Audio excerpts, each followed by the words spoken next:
উনি আমার নবীর রওজা আতহারের সামনে গিয়ে যখন যাইতেন চোখের জল ফেলে ফেলে কাঁদতেন আর ওই কারবালার কথা মনে করতেন। একদিন জয়নাল আবদিনের খাদিম বললেন, ইয়া জয়নাল আবদিন, আপনি এত কান্না করেন, আপনার কান্না কোন দিন শেষ হবে আমি বুঝতে পারি না। হযরত ইমাম জয়নাল আবদিন বলেন, রে খাদিম, শুনো, আমি কি করে আমার কান্না থামাবো, আমি কি করে আমার কান্না বন্ধ করব? হযরত ইয়াকুব আলাইহিস সালামের 12 জন সন্তান ছিল, তার মধ্যে একজন সন্তান যার নাম ইউসুফ আলাইহিস সালাম। ওনার 10 জন ভাই ওনাকে কুয়ার মধ্যে ফেলে দিয়েছিল। হযরত ইয়াকুব আলাইহিস সালাম ইউসুফ আলাইহিস সালামের কষ্টে কাঁদতে ওনার চোখ অন্ধ হয়ে গিয়েছিল। এখানেই শেষ নয়, ইয়াকুব আলাইহিস সালাম বড় ব্যথিত ছিলেন, কিন্তু ইউসুফ আলাইহিস সালাম কিন্তু পৃথিবীর মধ্যে বেঁচে ছিলেন। ইয়াকুব আলাইহিস সালাম নবী ছিলেন, নবী হয়ে ওনার ছেলের জন্য কাঁদতে চোখটা অন্ধ হয়ে গেছে।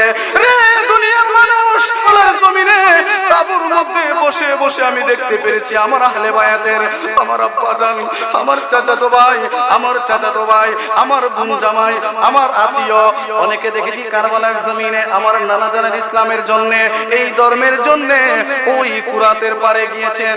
যাওয়ার পরে দেখেছি তাদের মাথা কাটতে শেষ নয়, আমার আহলে বায়াতের 18 জনের মাথা তারা কেটে ফেলেছে। ইমাম হুসাইন বাকি ছিলেন, আমি জয়নাল আবদিন বাকি ছিলাম, আমি ছিলাম তাঁবুর মধ্যে।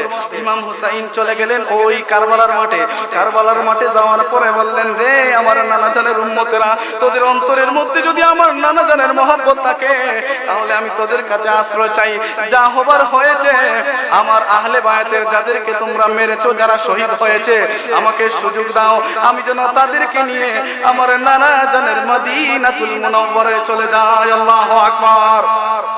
ওই সীমার বাহিনী বললেন, না, এটা হবে না, আমরা তোমার সাথে হয় যুদ্ধ করব, না তুমি ইয়াজিদের কাছে বায়াত গ্রহণ করবে। ইমাম হুসাইন রাদিয়াল্লাহু তাআলা দেখলেন কোনো উপায় নাই, উনি যুদ্ধের জন্য প্রস্তুতি নিলেন। ওই সীমার বাহিনীরা, ওই ইবনে জিয়াদেরা, তারা সবাই মিলে আক্রমণ করতে এক পর্যায়ে ইমাম জয়নাল আবদিন বলছেন, তারা আমার বাবার শরীরের মধ্যে 34টা চাতুর গা দিয়ে ফেলেছে, প্রায় 72টা বল্লমের গা দিয়েছে। মারতে শেষ নয়, আমার বাবার সমস্ত শরীর থেকে যেই শরীরের মধ্যে আমার নানা জান চুমু দিয়েছেন, ওই শরীরটা ক্ষত বিক্ষত হয়ে গেছে। আমার বাবা দেখেছি কারবালার জমিনে পড়ে গেছেন, কাঁদতেছেন। আমি জয়নাল আবদিন অসুস্থ ছিলাম, তাবু থেকে দেখতেছি আমার ওটার কোনো সুযোগ নাই। আমার বাবা ওই কারবালার জমিন থেকে কাঁদতে বলেছেন, না, আপনি কি মদিনা থেকে দেখেন না ইমাম হুসাইন আপনার ইসলামের জন্য, আপনার ধর্মের জন্য, আপনার নামদারি লেবাসদারি মুনাফিকেরা আমাকে কতল করে ফেলতেছে, শহীদ করে ফেলতেছে।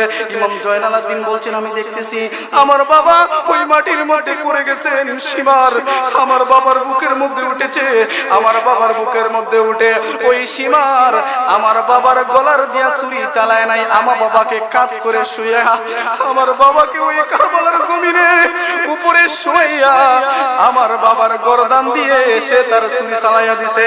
আল্লাহু আকবার। রে খাদেম, আমি কি করে কান্না থামাবো?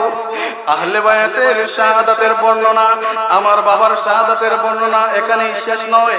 তারা আমার বাবার মাথা নিয়ে গেছে ওই শাম দামেস্কের মধ্যে, দামেস্কে নিয়ে যাওয়ার পরে শেষ করে নাই, তারা আমার মাদের, আমার বোনদের, আমার চাচাতো বোনদের সাথে বেয়াদবি করেছে। শুধু এখানেই শেষ নয়, আমার একটা ছোট্ট বোন ছিল, তার সাথে বেয়াদবি করেছে। এখানেই শেষ নয়, এই বেয়াদবেরা কারবালার জমিন থেকে এসে আমার নানার মসজিদে নববীর মধ্যে ঘোড়া বেঁধেছে, উট বেঁধেছে, আমার নানার রওজা আতহারের সাথে বেয়াদবি করেছে। এখানেই শেষ নয়, এই বেয়াদবেরা কারবালার জমিন থেকে আসার পরে আমার নানা জানের সাহাবায়ে কেরামদের প্রায় 2200 মহিলাদেরকে দর্শন করেছে। আল্লাহ।